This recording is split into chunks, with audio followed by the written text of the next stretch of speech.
This is Helping of Happiness, episode number 113.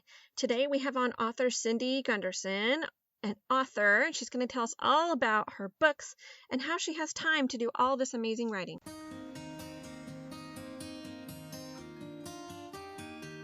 Hi, you're listening to Helping of Happiness.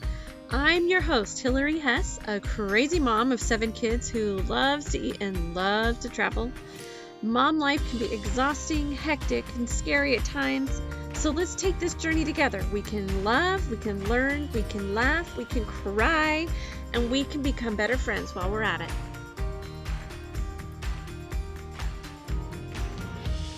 Cindy, how are you? I am good. How are Welcome you doing? to the podcast. It is so fun to have you with me today. So I'm super excited to talk about all of your different authoring adventures, but first I'd love for you to introduce yourself and just tell me about your family and what you're about to. Sure. Tell me what you are up to. Yes, absolutely. So we have 4 kids. My husband is Scott, and he's an optometrist. And we have been married for 15 years. And our 4 kids range in age from 14 all the way down to, we've got a 6-year-old girl. So we have 3 boys and a girl. She's our baby. She's totally spoiled. And we're trying really hard not to make her a little brat, right? With her boys. So hard. Her brother's just giving her everything that she wants. So that's really fun. And I'm trying to think, what else can I tell you about our life? We live in Colorado. We love the outdoors. We do a lot of outdoorsy stuff like hiking and just getting out to any bodies of water we can find. And we love to travel. And that's kind of us in a nutshell. Oh, love it. I love the outdoors, but right now it's not so fun to be in the outdoors in Texas because it's so black and hot and humid. I believe it. I know it's getting really hot here too, and so we're getting out like early in the morning. Yeah. No, seriously. No, we're hoping to escape. Everybody in Texas escapes to Colorado in the summer because it's just so brutal here. I believe it. Yeah, well, because at least it's a dry heat here, right? It's not the humidity. Oh, well, and it's not the triple digits with, yes, percent humidity, and you're just like, yes. Kill me now. I just need to set an air conditioner, right? Absolutely. Oh, so, okay, tell me about your writing. How long have you been doing this? Like, how did it all get started? Yeah, this is just kind of crazy because never in my life did I think that I would be doing this. You know, as a little kid, you think of these things that you'd like to do in your life. Writing was never on that list, even though when I was little, I really loved writing. I loved my writing classes. I loved my English classes. I even took a few classes that I didn't even need to take in college because I just thought it was fun. And I love to write short stories and things like that. I would always enter the competitions at our school. So I've loved writing, and I've always done musical theater and acting and all of that stuff. So stories were always a really big part of my life, but I never considered doing it. And then last year, so I can't even believe that it's only been over a year. It was January of 2019. I had this crazy dream, and I have always had lots of dreams that I could remember, and I would always talk about them to people because they were just so wild. But this one was different. It was so vivid, and it's actually the last scene. Well, one of the last scenes, I'll call it the hot air balloon scene in my first book. I know that scene because I read your one. Yes. It's the hot air balloon scene. That was my dream. And I woke up and I rolled over to Scott and I was like, oh my gosh, I have to tell you about this dream. I'm like, I can't stop thinking about it. And I just want to know what happened. Like, why were they there? Where were they going? Why was the world in this situation? And Scott was like, you need to write this down. It sounds really interesting. Like, I would be interested in hearing that story. And so immediately I grabbed a notebook and just started writing. And I filled like 5 notebook pages in 45 minutes, just writing out notes. And he was so awesome because he just encouraged me to try. He's like, why don't you just try and write it? See what happens. So I did. I just wrote it, and it took me a few weeks. I wrote the whole book. And oh my goodness, in a few weeks. That's just crazy to me. Yes. I'm going to tell you though, it was not good. Like, I wrote the whole thing.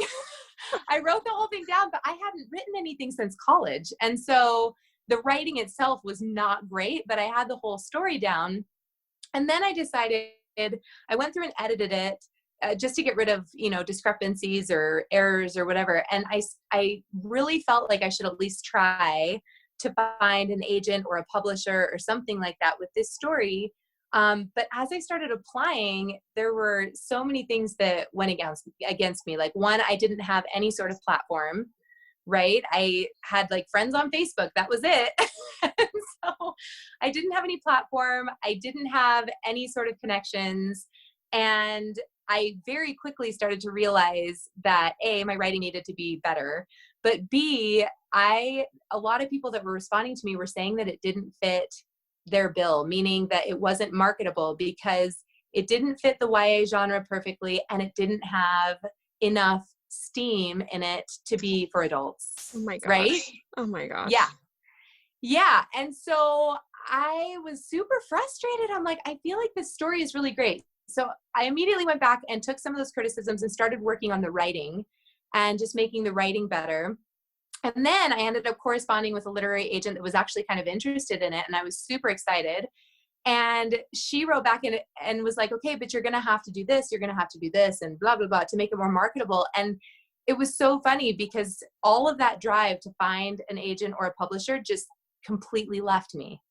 I immediately was like, I need to self-publish this. Like, I need to put this out the way that I want to put it out because my goal is to write clean literature and my goal is to tell meaningful stories. And so this is not compatible. So that's when I decided to just put it out there. But it was so great. That whole process gave me so much helpful criticism to make the book better. And it's so much better now than it was in that first draft. Well, and you realized you don't want to go that route. So you're not going to have all these second guesses now that you have self-published to say, well, what if I did, or should I have? Yes. That is so and it's nice funny to rule that out. Yeah, I have gone back to it a couple of times because now these books just keep coming, right? I've written 4 books in like a year, and I've got another one coming out in a couple months. Yeah, and they just keep coming. And so every time I write a new one, I'm like, maybe I should submit this, and I just don't feel good about it, especially now that I've put in the effort to really build a readership and to build that base. At this point, I feel like I have some momentum, which is kind of exciting.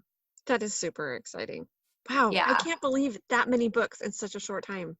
Yeah. So it's been crazy. This is like my biggest question then is how do you even make the time or prioritize it to do all these things? Because, I mean, you're a busy mom of 4 kids. That right there. And then I know you have other things that you're really good at that you go. We have to tell our audience, we have some mutual friends and they just both tell me like all these amazing things that you do all the time. And I'm just, whoa. So how do you do this? Do you have like any tips and tricks or you just do it or what do you do? Well, it's been a learning curve for sure, because my life was already full with a lot of other things. And so, we homeschool as a family, which honestly, I feel like gives me more flexibility. It makes it it makes it easier for me to be able to do these projects and stuff because I can schedule my day the way that I want to, which is nice. And my husband also has a fairly flexible work schedule. So I just want to put those things out there because I think this would be a very different situation if my husband was working 60-hour weeks and I had all of these other commitments that I couldn't work around, right? So that is definitely a benefit. But yeah, I have taught music for years and, I do children's theater in town and I serve actively in my church community and all these other things. And so when I decided I wanted to do this, I something had to give.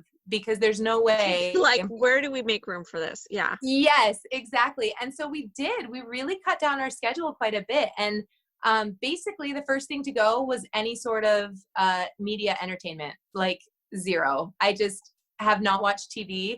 Like we may get to this later, but I've gone through a little bit of some health issues over the last few months. And the first time I watched TV was when I was taking baking soda baths because I had hives on my body. And it felt like such a treat. I was like, oh my gosh, I haven't watched TV in, a year.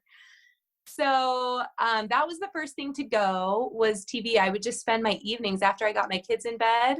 We would have one date night a week where we would, go to a movie or watch a movie or spend time with friends or do a game night. But other than that, my evenings were spent writing. That was your evenings. Okay. Yep. Yep. So that's majorly where it fit in. And then the other thing that I figured out was when I would take my kids, obviously not during the whole quarantine phase, that kind of messed things up a little bit, but I would take my kids to their activities. And instead of sitting, doing other things that were kind of time wasting, spending time on my phone or whatever, I would just write during that time as well. So if I took my kids to a class, we as a family try to do classes where all of my kids can participate at the same time. That way It you're just not works. driving back and forth trying to get someone there and someone there. Yeah, Yep, that is so that's nice. exactly right. And so we often do kind of alternative sports. So we do Ninja Warrior and parkour and things like that, where they can all be going at the same time. And so when they were in their classes, it was kind of like my childcare time where I could just write and figure those things out. So that's where I fit it in. But I quickly found that it was very difficult to write large sections in only an hour. Right. It's hard. You kind of have to get in that mind frame. You have to remember what you wrote before, all of this stuff. So I just started being more organized about making sure that I kept notes so that I could get into it a lot quicker instead of having to spend 15 minutes reminding myself about everything that I was doing the day before. And then I just talked to Scott and said, I need at least 2 or 3 times a week where I can spend like a good 3.5 hours just writing. And so he totally took over bedtime routines. Like it really was a joint effort. And I talked with my kids about it too, telling them that this was a dream that I had, that it was a newfound thing and I really wanted to pursue it. And they supported me too. So my oldest boys they would watch little kids sometimes and go play with them so that I could have some writing time. So it wasn't all me. It was like my family supported me in doing this. And I'm so grateful because it's been so fun. And now I've gotten better at it. And so it doesn't take as much time, which is nice. Right. Do you feel like it's getting faster and faster, or does it depend on the story? Yeah, it really is. I feel like it's a curve actually. Like the beginning of the story is super easy to write. It goes really fast. And then there's this middle third that is hard. It's really hard because it's kind of like the build up and you really have to be careful with the details that you put in there. And then it hits that hump and then it just cruises to the end. So I feel like as long as I can get through that middle section there, then I'm good to go. And then it goes really fast. That is so cool. I just think it's so fun when people find a new dream and just go after it. And it's not like it's just something that you just did. You really had to work it, getting your family all set up to do this. I mean, that is really awesome. I love that the family is all on board, because it really, if as the mom doing something like this, you have to have them on board, or it's just not going to work, or you're going to be just stressed out every time you try to do it. Yes, exactly. And there's always that mom guilt of like, oh, should I be playing with my kids? Should I be doing something with them instead of doing this thing that I want to do? Yes. But I had that moment where I'm like, what is one of the most valuable things that I could teach my kids? And it's this. Yeah. Like I want my kids. Yes, I want them to see how you accomplish a goal and how you work together to do something that's important to somebody you care about. And that is a really important skill too. And I try to do the same thing for them. That's such a, I mean, and they're not going to learn that without being in the experience. That is just something that you have to learn on the job and not just talk about it loftily, Exactly. Yes, exactly. That's awesome. So cool. Okay, so do you have any advice for aspiring authors? Oh man, yes, so much. Because when I was first starting, it was really difficult to find things that I felt fit me, because a lot of writers are doing this full time, or they've already lived a life and career and they're doing this later. There were very few people that I was connected with initially that were doing this while raising a family. A lot of people were single. Like a lot of the advice I was seeing was like, oh, I just do this when I get home from my job. I'm like, yeah, that doesn't work for me. My job is kind of around the clock, so that's not. Yeah, totally. And then the other part of it was, well, I'm doing this independently. I'm not going through a publisher, which has its pros and cons, but I had to learn all of the marketing. I had to learn all of that, which is a whole other job in and of itself. So it wasn't not just even the writing. Like if you're a writer and a creator, a lot of times that is a totally different skill set to be in marketing. Oh, yeah. I mean, that's what I found with the blog and the podcast. I get content creation. I totally get that. Yes. But then when it comes to all the rest of it, it just boggles my brain, and it takes so much more effort to try to figure it out. Yes, it totally does. And I remember reading so many things that were just very discouraging to me in that regard, where people were saying, if you want to be a real writer, then you need to get a publisher because you don't have time to worry about all of that stuff. Or, if you want to be a real writer, plan on spending 75% of your time marketing. And I'm like, that sounds terrible because that's not what I want to be doing. So the first advice I would give is that you figure out what your goal is. And actually, like, we have a family mission statement, just for our family. And I made a mission statement for myself as a writer, because otherwise you get so distracted by all these things. Like, should I be focused on selling more books? Should I be focused on marketing myself? Should I be blah, blah, blah, blah. And I realized that, like, the whole point of doing this was to add light and positive entertainment and truth and goodness into the world. And so I was like, I can't focus on any of those other things, or it just feels defeating to me and it feels pointless and it feels like I'm trying to sell myself, which is horrible. Yeah. Yeah. So I kind of made that mission statement for myself, and that made the whole marketing side of it feel delightful, because suddenly that was part of my mission to, share goodness and light and motivation and inspiration into the world.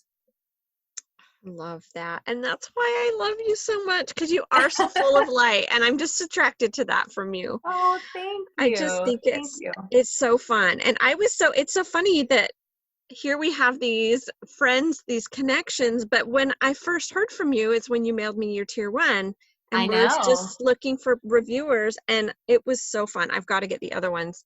I think that I read it and then all of this kind of hit, and I've just been kind of spinning ever since. So we need to get the other ones because my kids are reading that one.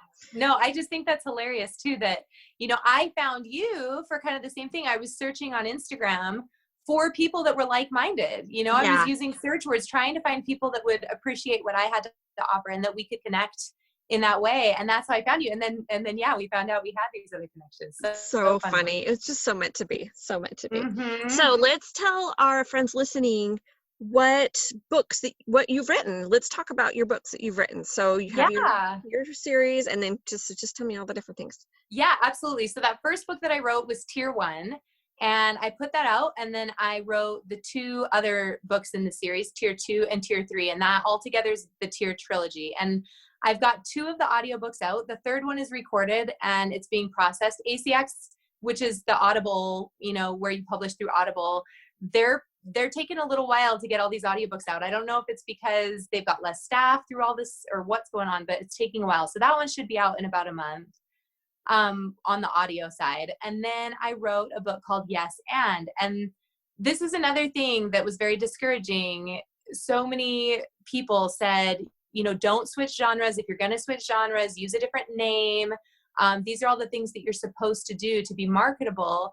But again, I'm like, I feel like even though it's a different genre, my stories all have the same purpose. They all have the same purpose. They're supposed to be meaningful. They're about relationships, regardless of whether it's set in a dystopian future or the current time. And so I made the decision to not use a different pen name, and that may hurt my sales, but I just felt like that was what I wanted people to know about me as an author and to expect from me. So anyways, that one is more of a literary fiction style. It doesn't have a crazy intense plot, but it's really sweet and meaningful. And it's about a family connecting, 2 people on opposite sides of the spectrum. There's an octogenarian, an old woman that's alone, and kind of a millennial boy that ends up being her neighbor. And it's just a really sweet story that I felt I needed to write. So there's that one. And then I had an idea for a book that is actually a suspense. It's like a murder mystery, and it's called I Can't Remember. And that one I am almost finished with. So that'll be out in July. So cool. Okay. I can't wait. These are going to be so fun. I need to get your Yes and too. I didn't even realize about that one. So that's it's a fun one. Really okay. sweet. And then also you have a podcast with your husband. So let's talk about that a little bit. How did that come about? So my husband and I, this is kind of a thing that popped out of quarantine. He has been doing a whole bunch of self-discovery over the last couple of years, just realizing some things in his life that needed to change and things that he wanted to do to make himself happier. And one of those things is that he's been working a lot on perfectionism. And so he came to me one night and said, hey, I have had the idea to do some sort of project together, but I've been kind of held back by this fear of not knowing or not thinking that we could make it perfect or exactly what I thought it should be. And so I just wanted to kind of jump in and do something together and not worry about that anymore. So we decided on a podcast. And because for us, again, it's like if we're going to add something into our lives, we want it to be something that is bringing goodness for us and for other people, and that it doesn't become something that ends up being a drain on our energy or time. And so we talked about it and decided that one of the things that we really wanted more time for was to be able to talk with each other and to be able to have meaningful conversations about different topics, whether it be issues that are in our family or just things that we were interested in. So we decided to start our podcast. It's called Our Weekly Chat. And it's basically an executive like family council where we just talk with each other and address issues or discuss books that we've read together, different things that we want to change or improve in our marriage or family. It's so fun. I love it that you're doing it together. That's just so great. It's been really fun. So awesome. Okay, anything else that you'd like to share? Oh, and we should tell everybody where they can find you. So where's the best place to find you and all your books and your podcast? Yeah, absolutely. Well, like you just mentioned, like you hadn't seen that my Yes And came out. And that's the problem with social media is that social media if it doesn't happen to come up in your feed that day, or if you're not on that day. Yeah. Yes, exactly. So social media is great, but it doesn't always give you all the information. So I'm on Instagram and Facebook at Cindy G Writes. But the best way to get information is on my mailing list. And you can sign up for my mailing list on cindygunderson.com. Okay. Cindy Gunderson. And we'll put that in the show notes too, so people can have that link nice and easy. Awesome. Was there anything else that you wanted to share that I missed? Well, I think the only other thing that I was thinking about, you asked a couple of those questions, like, do you have any homemaking hacks? Do you have any, things like that? And so I was thinking about that. I mean, clearly we work a lot on organization in our home, but one of my favorite things that we have come up with as a family is my summer list. Oh, have you ever done a summer list? Yes, but not this year. This year, I don't know if I've been like a little depressed of doing it or what, but I need to do it. I think it's weird because quarantine kind of has bled into the summer, so it doesn't really feel like we're in summer. Our pools aren't open. It's just weird, you know? Yes. But I've been feeling like we are in such a funk. We need a summer list. So please tell me your summer list. Yes. Okay.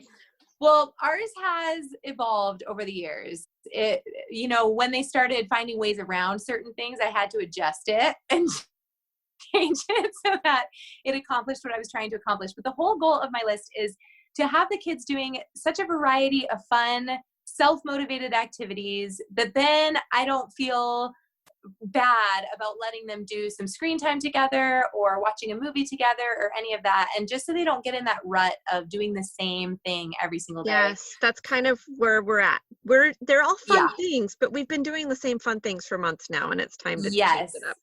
Exactly. So when my kids were younger, I had like a jar, with different popsicle sticks where they could choose, and they had to do 5 of those activities before they could even come to me and ask for a movie or anything like that. But now that they're older, I've kind of let it be a little bit more self-guided. So I have a whole list with check boxes. They have to go out and weed a section of the yard. We live on an acreage. And so like when I say a section of the yard, it's a big section. It takes them like a good 45 minutes. Yeah. Yeah. So they have to go out and do that. And then they also have to do, and this is something I came up with. I know a lot of people do chore charts and stuff. That just didn't work for me because I felt like the chores were changing from day to day, and I just needed to be more flexible. So I have them, they have to come and choose one. I always write a list, the night before of things I need to do. So they come and they choose one chore that's inside off of that list and one chore outside that's off of that list. And they have to do that on top of their weeding. And then they have to play a game together with a sibling. So that can be, that can be whatever game they want, but it has to be at least like a half an hour. It can't just be like a 5-minute game of spot it, Sleeping Queens, under 10 minutes. That's my favorite one to play when they ask me to play. How about Sleeping Queens? Why don't we do that one? That's exactly right. So I'm like, you can do that, but you just have to play it 5 times, right? So they have to play a game together. They have to spend at least 45 minutes outside playing together. Love that. And they can't double dip it. Like they can't be weeding and call that their outside time. They can't play their card game in the grass. Yes, exactly. So they have to spend their time outside, and then they have to eat at least 2 vegetables and 2 fruits. And that's been a really big one, because otherwise they tend to just grab crackers.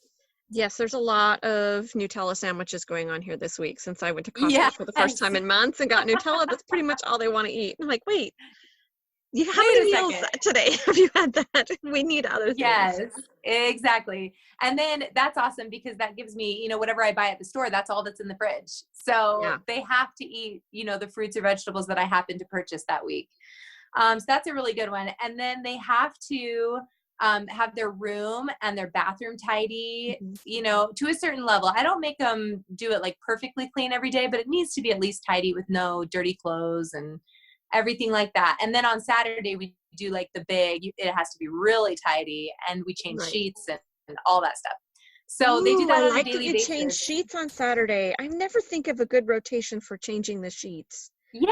And if you miss one, it's not a big deal. But if you have it on that day, then at least it happens every 2 weeks, right? Yes. Which mine, it's been a long time. Now that you said that, I'm like, wait, changing sheets? When's the last time we did that? That's awesome. And then the other thing that I have on my list is they have to do an act of service. Oh, so that's a fun one. And it's so cute because each of the kids chooses something really different. Like one of my kids will just do a chore for me. My daughter, she'll make notes and go deliver it to the neighborhood. Right. So cute. It's just so funny. They come up with different things all the time. And then they have to do something creative. So that's on my list for my kids too. They have to create something every day. They like to write, or they like to color, or whatever. And each of those things has to take a certain amount of time. So that's our list. And sometimes I'll add things or take things away if it doesn't make sense. But it's really fun. And then, they're usually done by about 1 or 2. And then I kind of let them do what they want to do. And sometimes they're seriously not even doing screen time because they got so distracted by a game they were playing. The distraction. My kids do the same thing. They get going on something, and then it's been hours and hours, and they turn around and realize, wait, we've been doing origami all day. We don't actually need to do whatever screen, the Xbox or whatever. Yeah. It is so great. Oh, so awesome. Okay, well, should we go to our other helpful and happy questions, since that was the homemaking hack one? Okay. So I always ask these because it ties into our Helping of Happiness blog, and on there not only houses our podcast archives, but we talk about homemaking hacks, which I'm loving yours so much. But we also talk about travel, because I love to travel so much, and I'm so itchy to go somewhere because we've gotten everything canceled right now. And then favorite food or meal, because we love food is a big, big part of our family over here. So should we go to food first? What's your favorite food or meal? That sounds great. So it's been so interesting. I mentioned these health things that I've been going through, and I finally kind of figured out a solution for it, but it means that I'm on a really restricted diet. Ooh, and so that has been, it's been really hard, but I feel amazing. And that is totally worth it. My skin isn't itchy and I'm feeling so much better. So that's motivating. But because of that, we've kind of shifted our meals a little bit. So our current favorite meal that I think everyone in our family just absolutely loves is tacos, carne asada tacos. Yes, tacos. Love tacos. Yep. And the way that I do it for me, because I found these tortillas, and actually I heard about them on the Brene Brown podcast. I don't know if you listen to her. I haven't heard it. I've seen her talk in person, but I've never listened to her podcast. Yeah, it's amazing. It's called Unlocking Us. And this is one of the supporters of her podcast. And so I heard about it, and it just so happened that I was in need of something that was grain-free, but they're called siete tortillas. And so I get those at Sprouts, and they're just made out of almond flour, which is amazing. Oh my goodness. Yeah. So I get those, and then we make the carne asada, or the, pulled pork or taco meat or whatever we're doing that day. And then I make a really yummy coleslaw, and it's so simple. You take red cabbage and carrots, and you shred them really finely. And then you just mix in lime juice and salt and a little bit of mayonnaise. And it is So good. So I do that on Um, top of my tacos, and it's amazing. That sounds so tasty. We love tacos over here. My husband served a 2-year Yeah. mission in Mexico, and he Yeah. like loves Mexican food. Plus, it's so easy. You know, you have Yeah. such basic ingredients, and you can make it into like 30 different things. So, Mhm. Well, yeah, and you we can love make it. it different ways every time, which is so Yeah, fun. Using a make it a different taco meat or salad, make it an enchilada, make it, whatever you feel like yep. doing that day. Yep. And we used to do like a Friday night pizza night. And now with my restrictions, I can't really do that. And so now we're doing like Friday night taco night. Okay, there you go. Well, and it is important to find something that everybody likes because that is really hard, especially when you're still Yeah. figuring out what you can eat because it takes a Yep. while to kind of find a groove with that. Exactly. Yep. And Oh, to not disappoint your kids by making stuff they don't like that's the hard part. yeah, yeah. You'll find a new normal. I'm so glad you Yeah. found something that makes you feel good though, because that is a real challenge. Our family has had a lot of different eating issues, and Yeah. especially even me growing up, my dad had a lot of problems. So we went through a Oh. lot of different diets trying to figure out what bothered him for a long time. Yeah. It's So, really yeah, motivating when you don't feel good, for sure. yeah. Okay, what is the best trip or the dream vacation that you'd want to go on? Oh man. Best trip Okay. you've been So on, I didn't word that very I'm well. gonna give you our best family trip that we have been on. Okay, Okay. let's hear it. And you're gonna think it's crazy because it's not super exotic, but it Hey, was it like, doesn't have to be though. That's what I'm right? realizing. Yes. Yeah, well, and we've done some exotic vacations, and this one was more exciting to me. So we went down to the Florida Panhandle. It was incredible. We went down to Panama City Beach, and the thing that made it the best was that we literally didn't have any plans. Like, we just decided to take off and just to randomly do whatever we felt like doing. And so I literally didn't even Google what we were going to do until we arrived. Oh, that's so fun. It was awesome. And we ended Well, up, and so I'll that's a tell you big our, drive for you. I'm thinking, wait, you're in Colorado. That's not as big of a drive as it is for me from Texas. So that's a yeah, no, we actually we flew into Atlanta because, and that's what spurred it was that there was a crazy flight sale from, Colorado to Atlanta. And that's the beauty of homeschooling is whenever I see a flight sale, we can just kind of jump on it. yes. So it was, I mean, literally it was like $79 a person. And so we just flew to Atlanta, rented a car, drove down to Panama City Beach and found lodging there beforehand, obviously. But then our favorite things, we went to the state park down there and to Shell Island. We saw dolphins. The snorkeling was fantastic. The beaches were amazing. And then they also have these cold springs. And I didn't even know that those existed before we went. And I looked it all up and we ended up going kayaking down these rivers and going into these cold springs and playing in the cold springs. And then the next day we loved it so much that we actually drove to like 4 more. It was incredible. It was really, I think really that's fun. so neat when you don't have it so scheduled out that you can just do what you liked again. Yeah. That is Yeah. so And just stop great. for food wherever. And we had great food. It was just really fun. I need to be more spontaneous. Oh, this sounds so fun. And I'm like even more itchy for vacation because we haven't been anywhere for a long time. I So know. Well, that's the thing is like, I've just realized because I used to be a major planner too, where I would just plan everything out and have it to the yeah. T. And then I'd be disappointed if it didn't work out exactly the way that I wanted it to.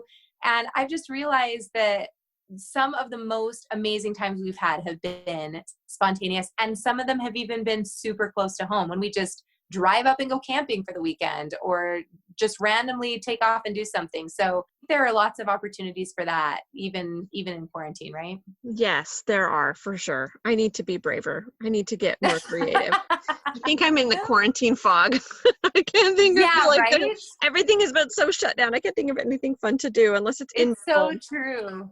Cindy, this has been so awesome. I'm just so glad that we got to connect and I get to finally Yeah. talk to you and like as much person as we can when we're states away from each other. These Yes. are such great ideas and I just hope that our friends listening find some motivation to go tackle something that they really want to do. Like you've blocked out this time to do this writing and everybody go get your books because they're just super fun to read and I can't wait to keep going and listen. I want to listen to the audio since you're the one that reads them. I think that is so amazing. Yeah. Well, and tier 2 is actually read by me and my husband because it's in two perspectives. And so he did all the male parts, Oh which my was gosh. really fun. We joked that like it almost caused a divorce, right? Because because he was doing it and I was his editor. And so I'd be like, no, you have to do this again. Nope, you have to do it. And he was like so annoyed with me by the end of it. That is so cool. I love that you can work together though. That really is. It was fun. It was really fun. Well, and seriously, anybody that like, it's never too late to do something that you want to do.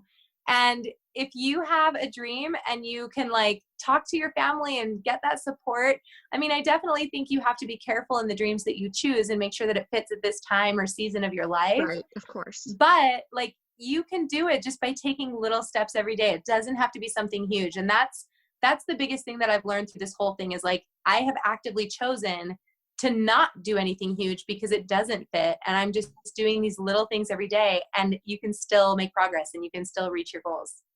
So great. Oh, I'm just going to go do all wonderful things now. And I'm going to think right? of fun last minute places to go. I'm excited to see where you go. I'll be Me too. It's going to be so fun. Maybe I even need to escape by myself. Maybe that'll be even more fun. Seriously. Little private vacay. Absolutely. Oh gosh, Cindy. Well, I'm super excited. Everybody go to cindygunderson.com. Let's get signed up for your newsletter because we all want to make sure that we're up to date on all the other fun new things. If you're getting this much stuff out in this small amount of time, I know you have amazing things to come. So it's going to be awesome. Oh yeah. It's so fun. And as long as it is fun for me, I'm going to keep doing it. So do it. So keep doing it. So great. Thank you so much for being with us today. If you enjoyed this podcast, please go share it with some friends. And we'd love it so much if you're listening through Apple Podcasts, if you could give us a rate, review, and subscribe so our podcast can be more searchable. Thank you. Have a wonderful day.